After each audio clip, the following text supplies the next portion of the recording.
What does it cost to become number one? Lockheed Martin is a big deal. The biggest deal, in fact. They're the single biggest government contractor in the United States and the biggest arms producer and military services company in the world. They employ over 114,000 people, of which 60,000 are engineers and scientists. They did $47 billion worth of business with the US government in the year 2021 alone.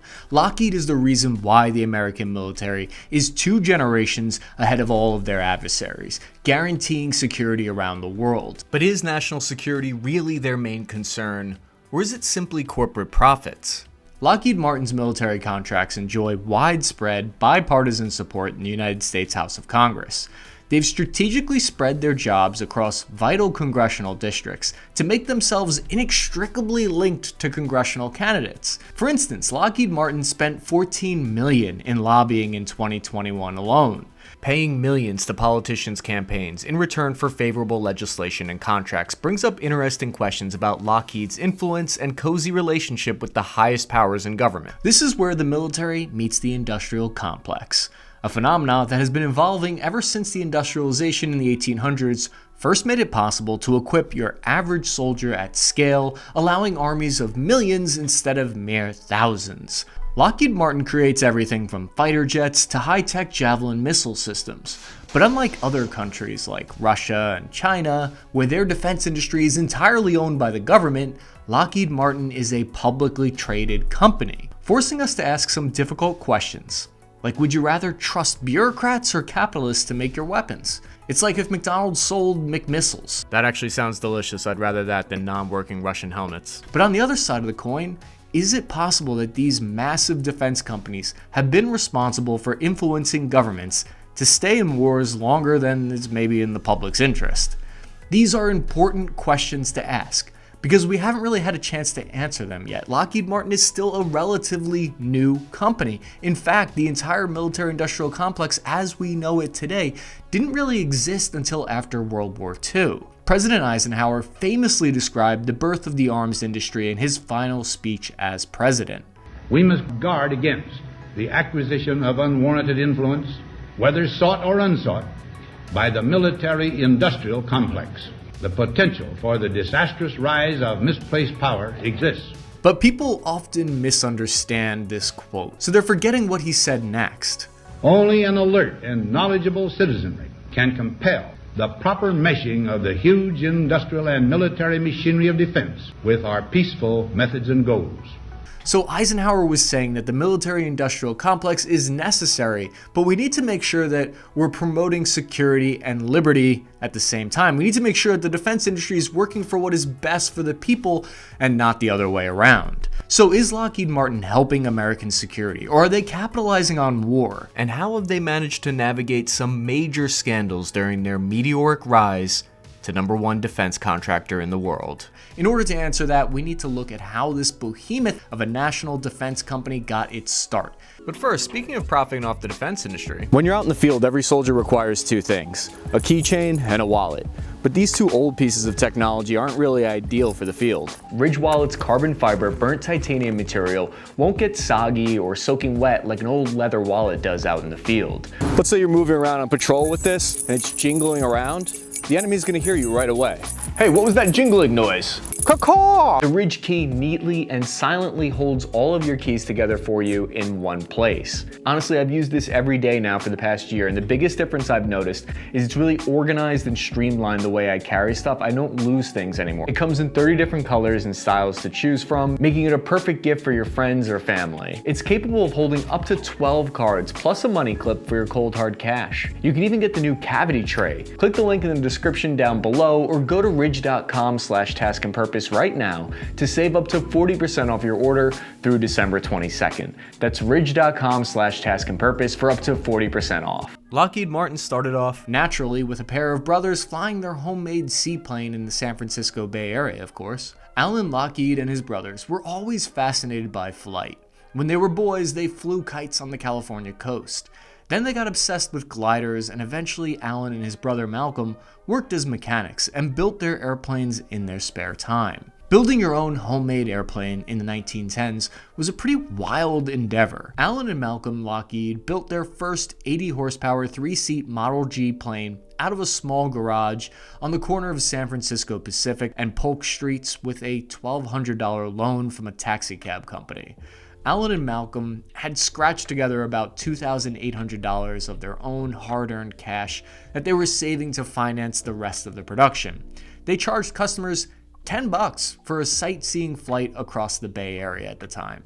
In early 1916, as World War I loomed for the United States, the newly formed Lockheed Aircraft Manufacturing Company began work on an improved F-1 flying boat. They were a small, ragtag group of just a handful of employees laboring out of their Santa Barbara garage. It was like a Silicon Valley defense industry startup. Malcolm and Alan Lockheed both understood what they had here wasn't just valuable for commercial sightseeing tours along the California coast, it could also have military value. They offered their manufacturing plant and services to the US military. They said, quote, "in the event of any trouble with any foreign power." On April 6, 1917, this foreign power trouble would happen. When America joined World War I, Alan Lockheed traveled to Washington, D.C. in an attempt to secure a massive defense contract for their F-1 aircraft. It's like their first instance of lobbying. It didn't go quite as planned, though. But it wasn't a total failure. He instead returned with a contract to create 2 Curtiss HS-2L flying boats, and the Navy was interested in testing their F-1. This was Lockheed Martin's first official defense contract, and they must have realized just how profitable working with the military could be. The contract allowed Lockheed to increase hiring up to 85 men, working on wartime production schedules 7 days a week. They even had a shift supervisor, helping to coordinate their new operation. But the fact was, Alan Lockheed had gotten to DC too late. They hadn't secured the major contract that they'd hoped for. Sometimes a failure, though, it can lead to success. Alan believes he'd learned a valuable lesson when it came to defense contracts at that time. Timing counts as much as innovation. When World War I ended, the retired warplanes brought down the airplane market. No one wanted to buy planes from the Lockheed Aircraft Manufacturing Company anymore, and so the business shut down. Malcolm went on to start a brake company, and Alan went into real estate. But all the while, Alan kept dreaming up and designing new airplanes in his spare time. In 1926, Alan Lockheed and Jack Northrop started the Lockheed Aircraft Company along with an investor, Fred S. Keeler, who was a brick and tile manufacturer. They got to work on a high-speed monoplane that could travel 1,000 miles at a cruising speed of 185 miles per hour, and it could carry up to 6 passengers. They were back to working out of a humble pottery factory, this time in Hollywood, California. The famous plane that they were developing would go on to be known as the Vega, and it garnered a lot of attention. It was this love of aircraft instead of weapons and war that always compelled Alan Lockheed. The Vega was used by explorer George Herbert Wilkins, and it became the first plane used to discover new lands. Wilkins named a mountain range in Antarctica the Lockheed Mountains in honor of the company that built the plane. After this impressive flight, Vega orders came pouring in. In 1927, 2 Vegas were produced. It jumped to 29 the next year and 60 by 1929.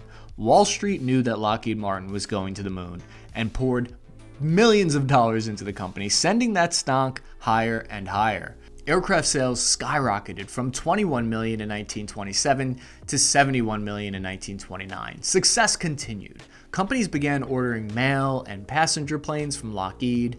Famous pilots Amelia Earhart and Wiley Post used the Vega plane extensively. Everything was going great until 1929, when the majority shareholder Fred S. Keeler sold the company to the Detroit Aircraft Corporation. Detroit Aircraft bought 87% of Lockheed's assets and reorganized Lockheed as a division of the consolidated venture. Alan Lockheed resigned in protest shortly thereafter, and although he went on to design other planes for other manufacturers, he eventually went back into real estate and had little to do with the company that bore his name. The man was clearly an inspiration and one of America's greatest entrepreneur stories, but the company continued onward. The Lockheed Corporation had a rough go of it in the 1930s. The Great Depression forced the company to sell for a mere $40,000 in 1932, the equivalent of like $660,000 today. Amelia Earhart went missing in a Lockheed Model 10 Electra at the time. They were still in business, but business wasn't great, and things were looking down by the late 1930s. Until the threat of a new war brewing in Europe would once again put Lockheed in a position to innovate and change the course of the American defense industry forever. Now, you might think it was a given that companies would want to work with the government in World War II to earn millions of dollars in defense contracts, but that actually may not have been the case. Pre-war military defense budgets were incredibly small. Between 1922 and 1939, defense spending averaged only $740 million, about 1% of US GDP.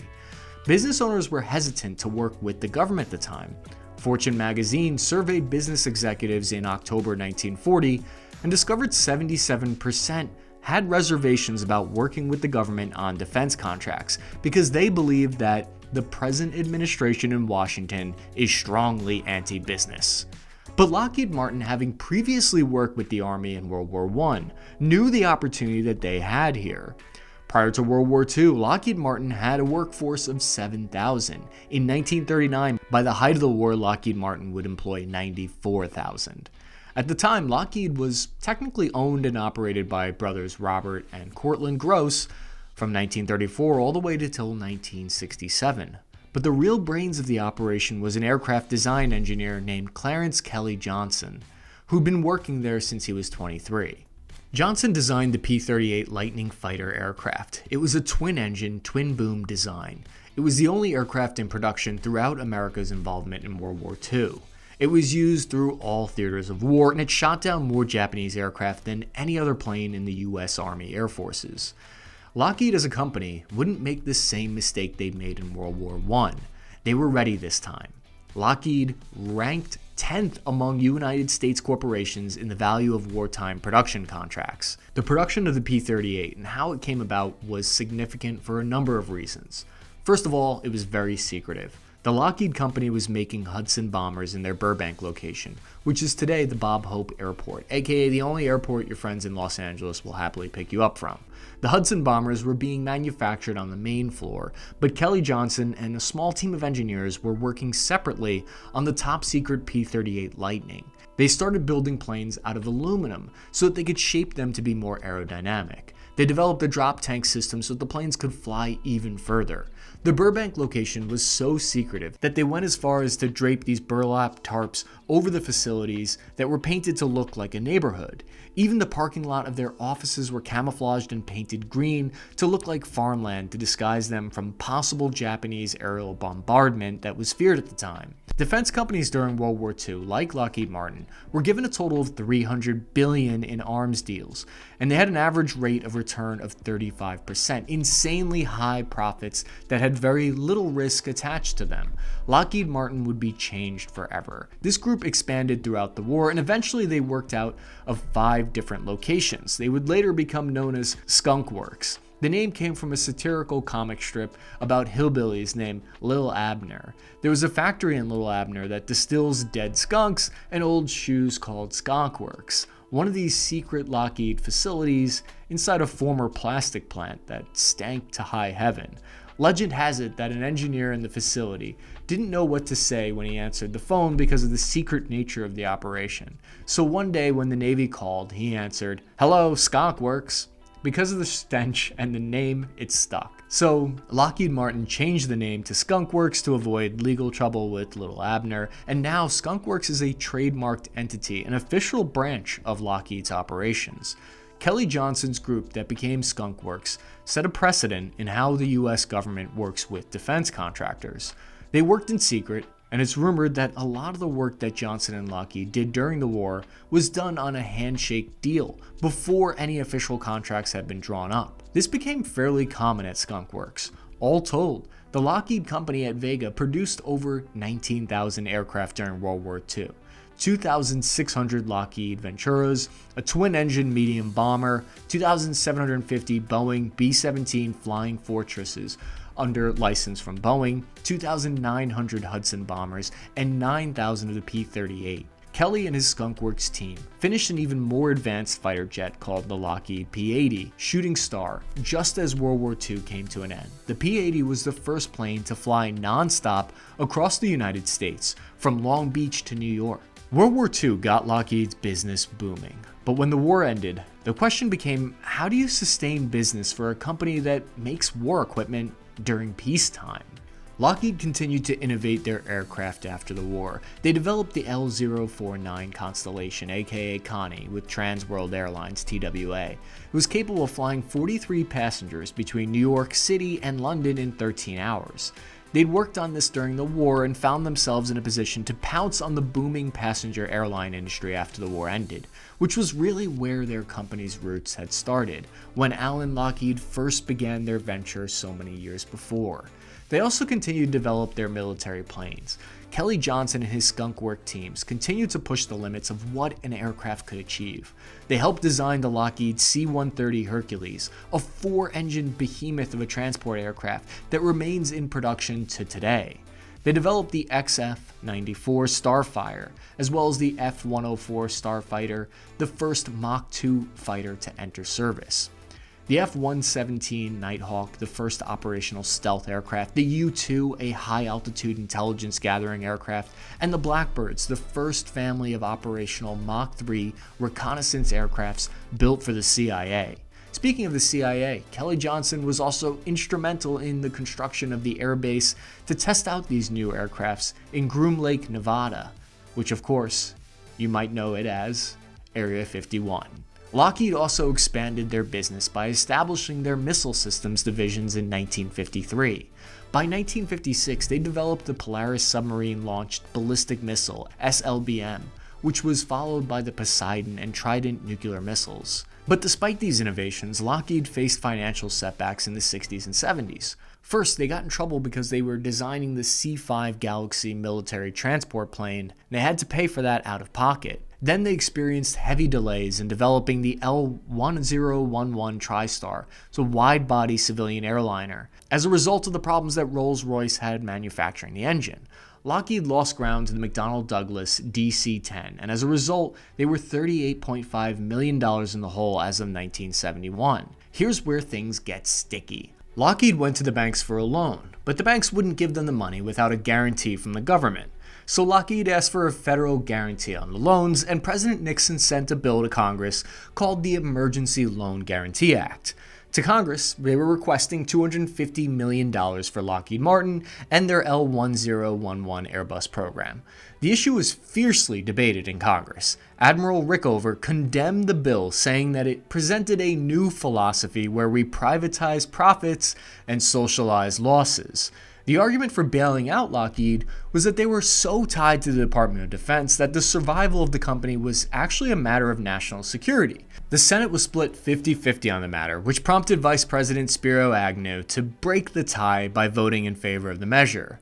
This wasn't the first time a bailout had been proposed by Congress, but it was the first time something like this got passed by Congress.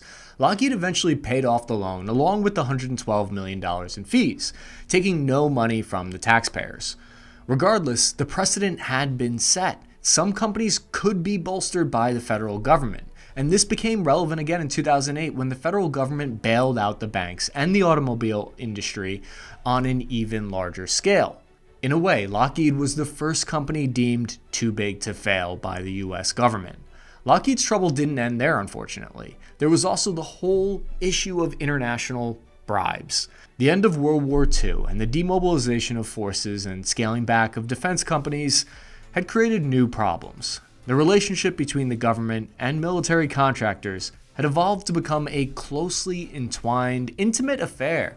People routinely swapped between the government and contractors like Lockheed Martin. When military officers retired, they found high-paying consulting jobs at Lockheed Martin. Industry officials then find themselves occupying high-ranking Pentagon bureaucratic roles, like how President Biden's Secretary of Defense, Lloyd Austin, was formerly on the board of Raytheon. The relationship between this new massive defense industry bureaucracy that was needed to counter against the rise of the Soviet Union led to some, let's say, growing pains.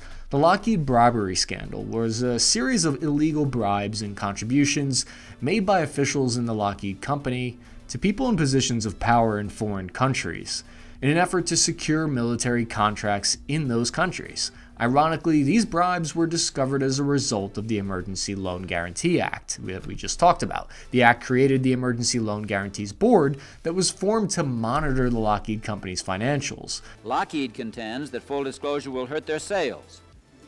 Now, if that is true, then the government is in the odd position of demanding disclosures which might jeopardize repayment of the loan and cost the government millions of dollars. We cannot predict with certainty that repayment money will be available to Lockheed in a specific future period of time.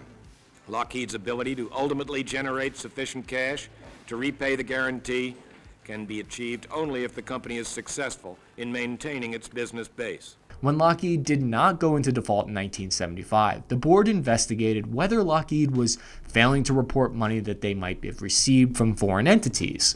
A Senate subcommittee led by Senator Frank Church revealed that Lockheed had paid $22 million in bribes to foreign officials into buying aircraft, including the F-104 Starfighter. Lockheed gave West Germany's Ministry of Defense, Franz Josef Strauss, and his party $10 million, which resulted in their purchase of the 900 F-104 Starfighters in the 1960s. This became a scandal in the 70s, even though those documents pertaining to the purchase were destroyed. Lockheed bribed Italian politicians in the Christian Democrat and Socialist parties to push their Air Force to purchase the C-130 Hercules transport planes. Allegations of bribery pointed at the highest officials, including then-President Leone, who resigned in the wake of the scandal.